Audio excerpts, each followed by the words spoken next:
Olá, você está assistindo a mais um programa Contraplano, o espaço do audiovisual e da cultura aqui na TV Câmara Jacareí. Hoje um programa especial em homenagem ao Dia Internacional da Síndrome de Down, celebrado em todo o mundo em 21 de março e que chama a atenção da sociedade para a luta por direitos iguais, bem-estar e inclusão das pessoas que nasceram com a síndrome. A data 21/3, ou 3/21 na grafia americana, faz referência aos 3 cromossomos número 21 que caracterizam essa ocorrência genética. Em 2012, por iniciativa do Brasil, a celebração entrou para o calendário oficial da ONU. Para refletir sobre essa questão, a TV Câmara exibe agora o documentário 21 Histórias Comuns de Pessoas Especiais, que retrata a rotina de 3 pessoas com síndrome de Down.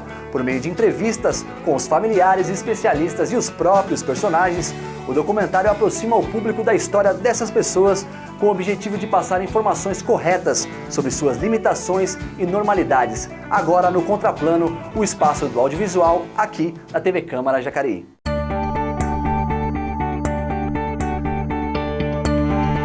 Só quem tem é que sabe o amor, o carinho, o lado que compensa a dificuldade que vão enfrentar. Tá vendo só? É um ponto de amor dentro de uma família. Um jovem Down. Pelo médico que falou pra gente, ele estaria vegetando. E você vê o vegetar como é que tá. Nunca eu ia imaginar na minha vida que ela seria uma pessoa tão realizada. Ela trabalha num lugar que ela gosta, ela namora uma pessoa que ela gosta. São de uma sensibilidade, de um amor que você raramente até encontra nas pessoas comuns. Tá bom? Tá bom, mãe.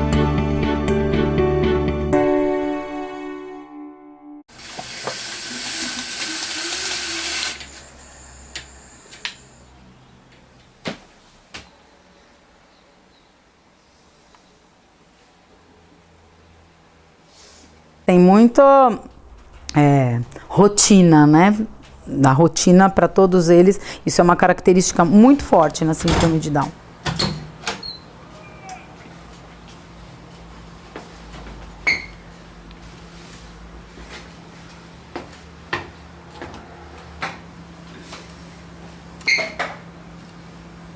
Tudo é no mesmo esquema.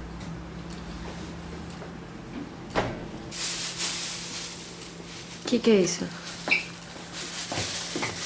Danone que eu levo todo dia. Todo dia tem que ser Danone? Sim. As coisas são assim, simples, metódicas e sinceras, né?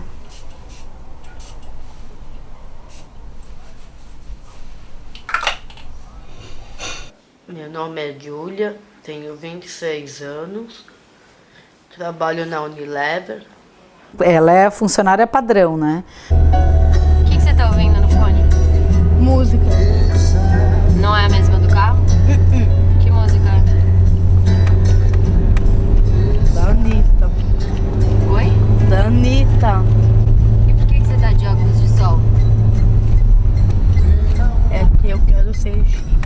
O que foi? Fala pra ela, Júlia. Olha pra ela e fala. Eu quero ser cheque. Fala direito. Eu quero ser chique.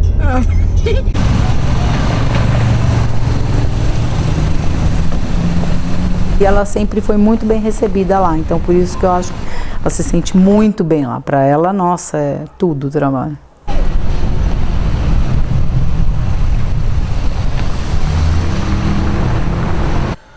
Meu nome é Celso de Arquiteta. Eu sou a pessoa que toda segunda-feira vem pra cá, digito muito bem o computador e brinco bastante com os jogos daqui do computador da professora Marta e é muito divertido. Ela gosta demais de escrever. Ela copia muito livro de história, só que as histórias não são infantis por motivos óbvios. Ela é adulta, porque tem 41 anos, E então ela tem livros, principalmente uns livros que nós compramos interessantes, são histórias de crianças famosas. Então ela tem livro, pode contar, Estela, de quem você tem livro, que você gosta de copiar as histórias. Eu gosto de copiar bastante histórias no computador da minha casa. Mas quem são os autores? Quem são a história de quem? Vila Lobos, Chaves, Vila Lobo, Bach, isso mesmo. Então esses livros que têm histórias mais interessantes e mais, vamos dizer assim, instrutivas, a gente costuma comprar para ela, porque como ela gosta de copiar, da cultura geral.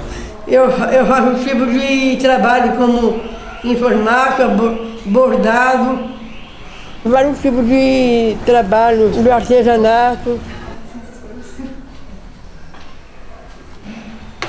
dança de rua também.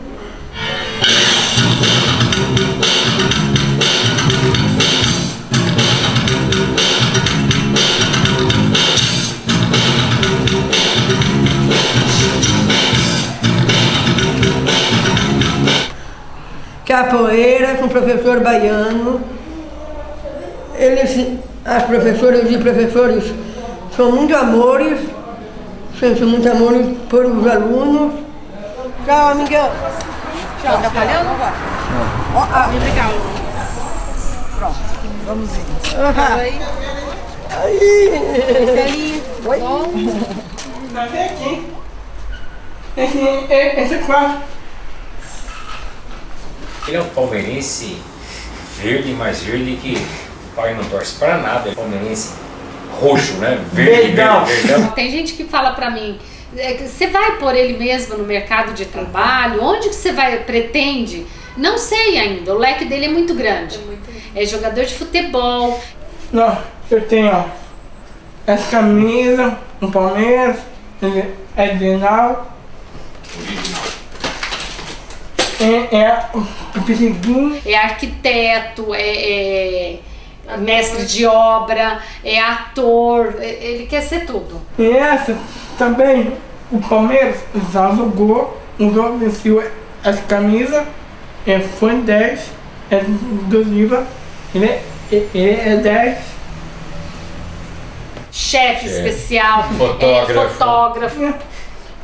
Essa aqui, ó, foi gravado de jogadores. Frentista, o ano passado ele queria ser frentista. Tem amizade com os caras do posto aí. Tem jeito. Certo, cara? Enche pneu. Tem Tem essa, ó. Tá bem, é original. Tá com seu nome atrás? Tem, ó. A vida e no mundo também, e o meu nome. Meu sonho, eu quero ser ator novela.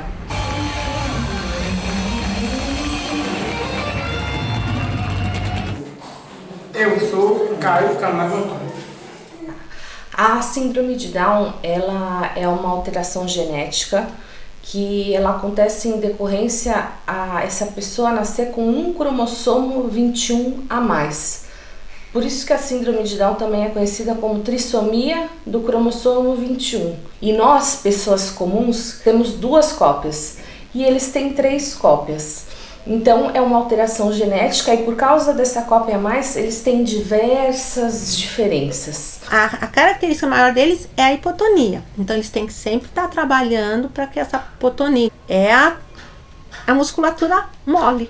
Então assim, a língua mole, aqui a bochecha, você pega na bochecha, eu tô falando da minha área, né? Mas é todo o corpo. Eles andam mais se arrastando, tá? Então eles são moles. Você pega na musculatura deles, eles são moles. Então eles são hipotônicos, que a gente chama.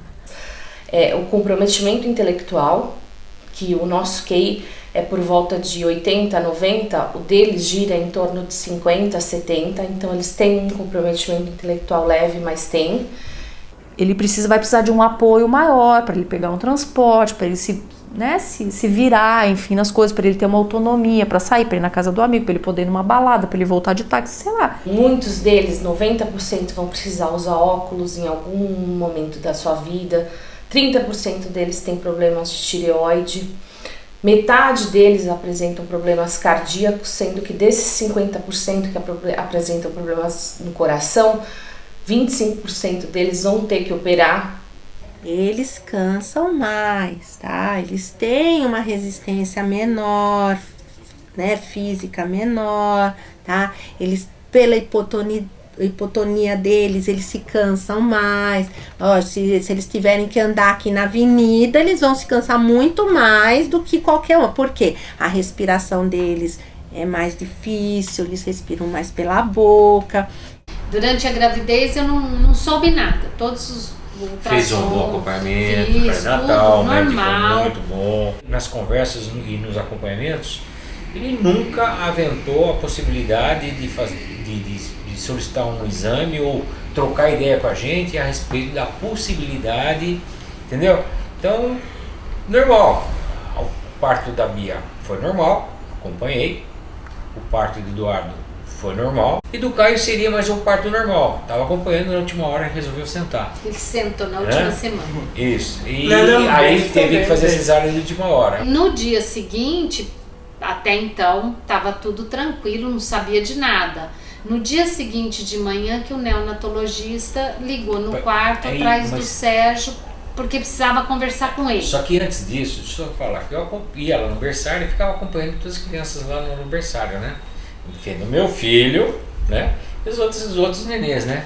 E, pô, eu babando por ele, porque era o mais esperto de todos lá, né? Eu falei, pô, esse é meu filho, eu não parava quieto. Todos lá quietinho, nasceram até antes, tinha um pouquinho mais de tempo de vida que ele. Cara, esse era um espoleta lá. Falei... Aí o Sérgio entrou no quarto e falou pra mim, o médico disse que ele tem 90% de chance de ter síndrome de Down e que ele não vai fazer nada, que a gente pode esquecer. Pelo médico que falou pra gente, ele estaria vegetando. E você vê o vegetar como é que tá. Ele é o centro das atenções da casa, é muito gostoso, é sempre muito divertido. Não, queimando a cara aqui, ó, sou eu. É lógico que as pessoas que passam essas notícias, até hoje, nunca estão muito preparadas para fazer isso, né? E quem tá para receber também não tá. Então, foi realmente um choque, mas assim, imediatamente a gente teve uma resposta de toda a família e isso deu um impulso, né? Aí, assim, é lógico que a gente tem um luto, que eu acho até que deve ter mesmo, entendeu? Em toda dor que você tem, qualquer problema, você tem que ter um luto e para depois zerar e bola pra frente, que foi o que aconteceu. Aí falei pra ela descer pra capela do hospital, rezei, chorei, chorei muito. Mas eu já saí de lá outro. Falei, se esse é o presente, vamos encarar, vamos pra frente. E naquele mesmo dia já, né, cara? Se você consegue conscientizar essa família desde o começo, a aceitação dessa criança já é diferente e o início do tratamento, que é a estimulação precoce, também já é diferente. Então essa criança já chega numa outra situação e isso tem um impacto direto no acompanhamento e na evolução dessa criança. Então a gente tenta mostrar bem a realidade e desmistificar um pouco, porque um pouco disso está no nosso preconceito, que infelizmente todo mundo tem preconceito, e você também tem medo do desconhecido. Então a partir do momento que a gente vai apresentando a realidade, a novidade e falando, não, o que você via antigamente é outra realidade, atualmente tudo mudou. As coisas estão melhores, eles têm uma qualidade de vida excelente. E aí isso vai acolhendo essas mães, elas vão ficando mais calmas, aceitando a notícia, porque querendo ou não, é uma quebra de expectativa, porque quando você está esperando um bebê, você está esperando um bebê perfeito, o mais lindo possível e o mais inteligente possível. O convívio das irmãs com a Estela é maravilhoso, inclusive dos meus genros também. Os genros são pessoas muito, muito boas, muito amigas e eu gosto muito deles. Com relação aos netos, é que O lado positivo da relação é que os 7 netos aprenderam desde cedo a respeitar o mais frágil. E isso, como lição de vida para os meus netos, foi muito positivo e muito interessante. O mais frágil tem que ser ajudado, respeitado, enfim. Isso foi muito bom, nunca tivemos nenhum tipo de dificuldade. Muito pelo contrário, ela é muito querida pelos sobrinhos. O maior ganho que essas pessoas tiveram, sem dúvida nenhuma, foi a luta dos pais, o empenho deles para que as condições para os seus filhos melhorassem, a luta deles contra o preconceito. Eu não tenho dúvida que os maiores batalhadores foram os pais, foram os familiares, e que o papel deles é fundamental. O pilar dessas crianças são os pais. Se os pais não tiverem, a família não estiver unida e eles não tiverem aceitado a síndrome e abraçado essa luta contra esse preconceito, a coisa não vai tão bem. A parte clínica deixa que a gente cuida, mas a gente está aqui também para dar apoio para a família. Por informação de uma amiga que já tinha uma menina com síndrome de Down, que é 4 ou 5 anos mais velha que a Estela, quando a Estela nasceu, eu procurei essa amiga e ela me deu orientação. Inclusive me indicou uma médica que foi quem fez vamos dizer, o primeiro tratamento, mas era uma entidade que atendia das 8 às 5, onde ela fazia fisioterapia, fono, acompanhamento médico, e foi aí que nós eu fui orientada de forma a dar um atendimento meio puxado demais, isso é bem verdade, não foi nada muito leve, mas como ela fala bem, nunca reclamou e gostava muito de ir para a clínica, vamos chamar assim, então rendeu muito. Eu conheci a Júlia há 4 meses atrás, em 2010, fomos para Campinas, sobre um filme do Colegas, quem já assistiu. Depois, passou 3 anos depois, estava nas redes sociais, um bate-papo com a Júlia, depois passou mais pra frente, estreia no filme. Quem falou o que pra quem? Ninguém falou nada. Ninguém falou nada? Não. Não? Aí vocês se olharam? Como que foi? Só foi olhar. E apaixonar? Foi amor à primeira vez. Ai, meu Deus. É isso que ele fazia 10 vezes. Eles namoram bastante, né, Júlia? Beija bastante, né? Eu acho que ela é muito mais assanhada do que ele, na verdade, né? Não é? É? Você ficou com vergonha? Quais são suas intenções? Ficou com vergonha, Júlia? Por não ter tanto conhecimento, assim, né? Eu acho que tudo satisfaz. Você entendeu? Não tem aquela expectativa de que vai aos finalmente acontecer, entendeu? Também tanto. Porque tudo está satisfazendo, que foi essa história aí que aconteceu, que foi com outro namorado com o anterior, que ela chegou um dia falando, fizemos amor. Lembra, Júlia? Não lembro. Ela ficou com vergonha. E aí eu fui perguntando, né? Mas como? Aonde vocês estavam? Tava na casa dele. Mas o irmão tá... a mãe dele tava na sala. Não sei o que. Aí eu fui perguntando, né? Mas aí vocês fizeram isso? Não. Fizeram? Não. Falei, Júlia, vocês tiraram os amassos, na verdade. Ela, é verdade, foi uns amassos, não foi, Júlia?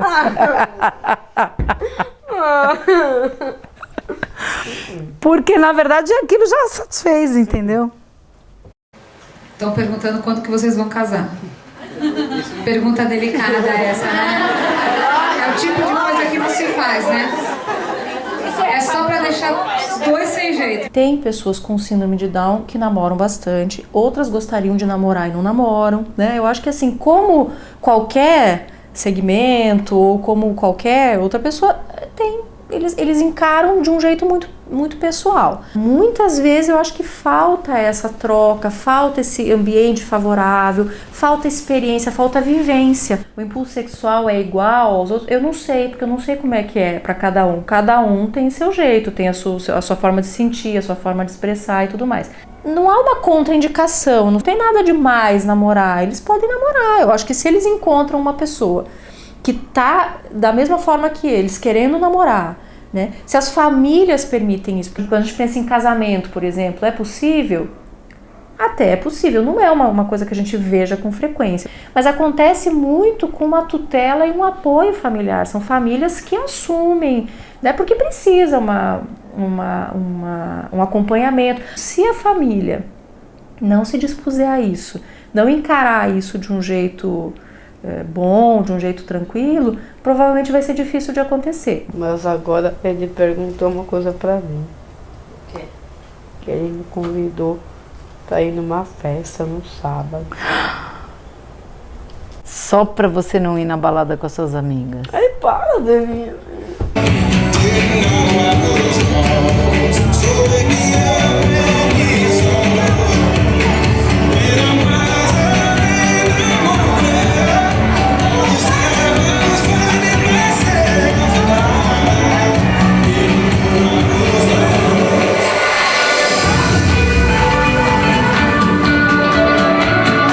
Olha, como eu era já mãe de 3 filhas, bonitas, jovens, simpáticas, risonhas, inteligentes, a 4ª filha com Down não foi nenhuma, só que eu digo que foi surpresa, porque na época não se fazia exame como se faz hoje. Hoje em dia quem vai ter um filho Down já sabe que vai nascer Down.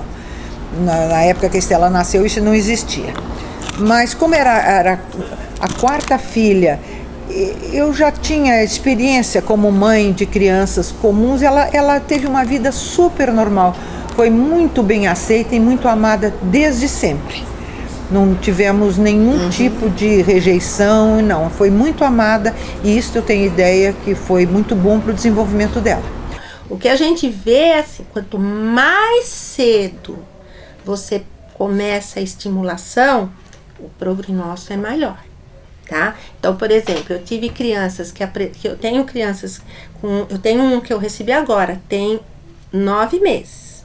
Eu tenho um aqui que começou comigo com 7 meses. Hoje ele tá com 14 anos, ele está em escola regular sempre, está no 6º ano. Fala perfeitamente bem. Você percebe assim que ele tem umas dificuldades assim, parece assim, ele tá falando os R errado de grupo, mas se você pegar no telefone ele para conversar, você não sabe que ele é uma criança de síndrome de Down. E a Estela tem uma dicção boa, então isso favoreceu muito o desenvolvimento dela, porque ela se comunica muito bem, com muita nitidez e conversa com muita gente, então o conhecimento aumenta. Uma criança que tenha mais dificuldade tem relacionamentos piores. Hoje em dia, se você não falar direito em qualquer área, você é excluído. Tá? Você é zoada, você imita. Então, a importância deles terem uma boa dicção, e eu já vou falar assim, não é 100%, tá?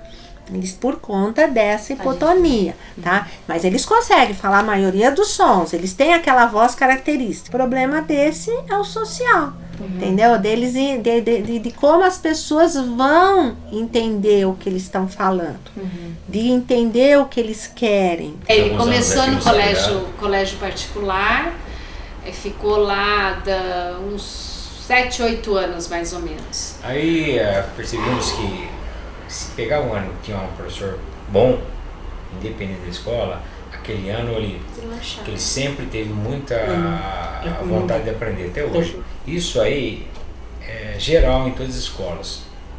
Foi na particular, aí eu desisti, falei, tava gastando uma grana que não podia, né? Tava meio apertado, aí eu passei para uma escola particular, escola municipal. Tirei da particular e fui para a municipal. E acontece a mesma coisa. O que todo mundo fala, nós temos que incluir eles socialmente. Mas socialmente essas crianças estão incluídas. Se não tiver o pedagógico aí junto, esse social vai parar. Porque como é que ele vai se virar nesse social se ele não sabe o troco que ele vai receber se ele for numa padaria? E para ele saber o troco que ele vai receber, ele tem que ter noção de matemática. Como é que ele vai se virar aí nos lugares se ele não está alfabetizado? Então ele vai sempre estar dependendo de alguém para falar o nome do ônibus, para pegar o ônibus, para ver onde que está a rua. Então o social depende do pedagógico. Quando ele foi para o colégio municipal, ele foi na 4ª série, 4º ano hoje. Então era um professor só. Foi muito bom, porque ele mudou de colégio, o colégio era só dele, porque até então o Sagrado tinha os irmãos lá. Então ele deu um salto também. E aí, quando foi na 8ª série, ele começou a ter bullying na escola. Aí eu já dei meio que uma abandonada, porque não estava aprendendo nada. E esse preconceito é o que mais atrapalha eles. Porque isso cria uma barreira e eles não conseguem mostrar até onde eles conseguem ir. E aí as famílias ficam com medo de expor essas pessoas e aí eles ficam mais reclusos, ficam mais em casa, não ficam tão expostos na sociedade. E aí a gente não consegue ver até onde eles podem ir. Na época, olha, conheço até uma pessoa que conseguiu andar de bicicleta. Entendeu? Se não vai poder casar, não vai poder dirigir, não vai poder... Como que alguém é alguém para falar isso, né?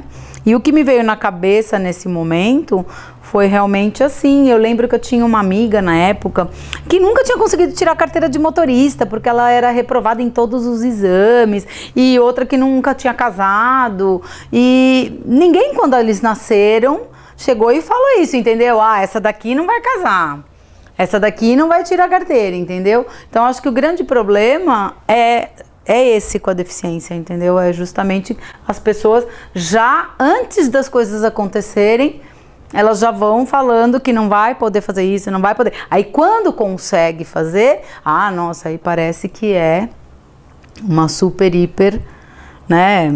Uma coisa de outro mundo. Por quê? Porque ela já foi taxada que ela não ia fazer. O Caio tem as atividades dele. Segunda-feira ele tem de manhã, ele faz psicopedagoga. À tarde ele vai no EFORT, no Instituto EFORT, de segunda e quinta. E terça de tarde tem o teatro, né? Lá no Instituto ele fica 2 vezes por semana, de tarde. E eles trabalham com todas as deficiências, não é só o Down. E tem um período de reforço escolar, informática, e um dia é dança, o outro é capoeira. E forte ela tem dança e capoeira.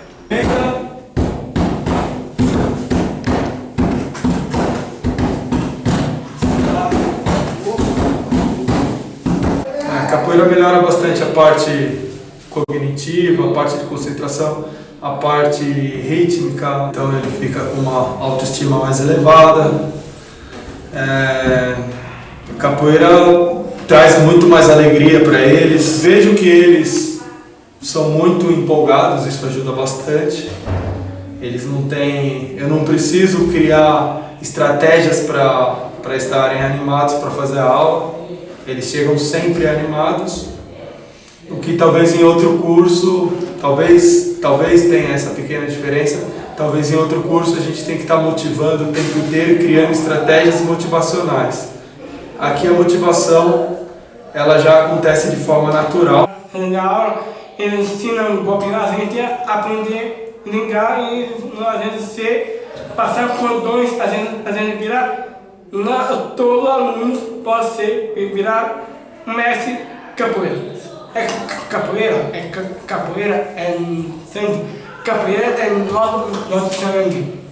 Para ela, nossa, é tudo o trabalho. Porque ela se sente muito, muito valorizada. A autoestima dela é...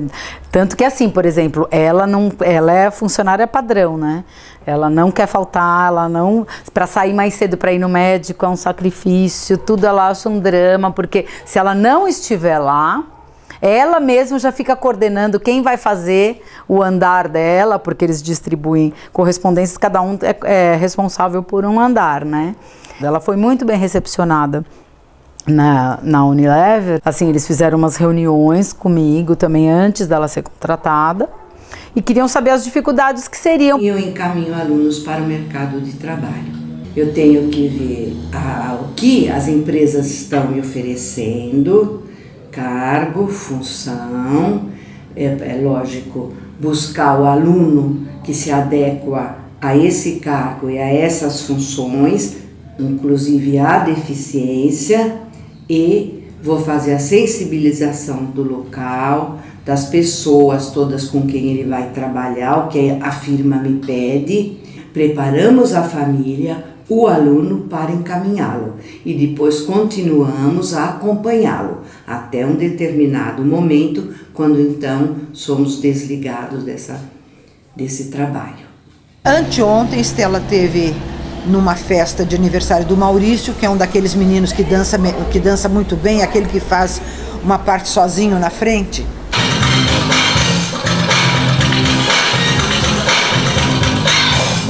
E na hora que partiu o bolo, alguém perguntou: e o primeiro pedaço do bolo vai para quem?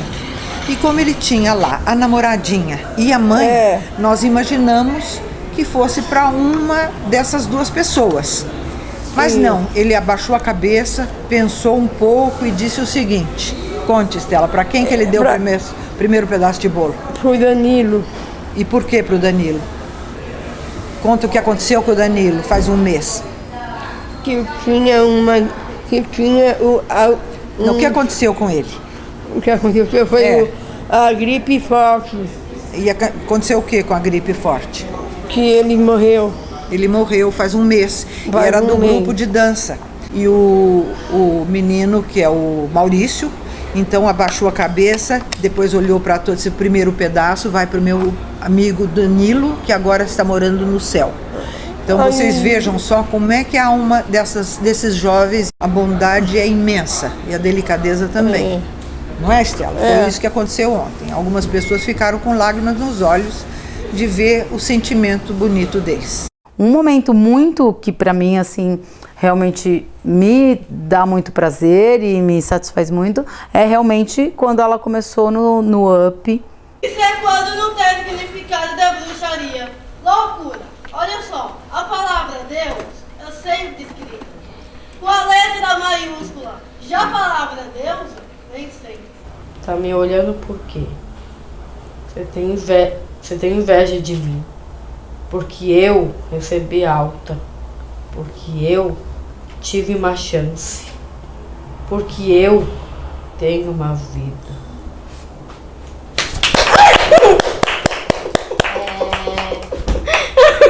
Não, é outra pessoa, né? Ela incorpora, ela é super tímida. Nunca eu ia imaginar na minha vida que quando ela tivesse com 18 anos, com 20 anos, né?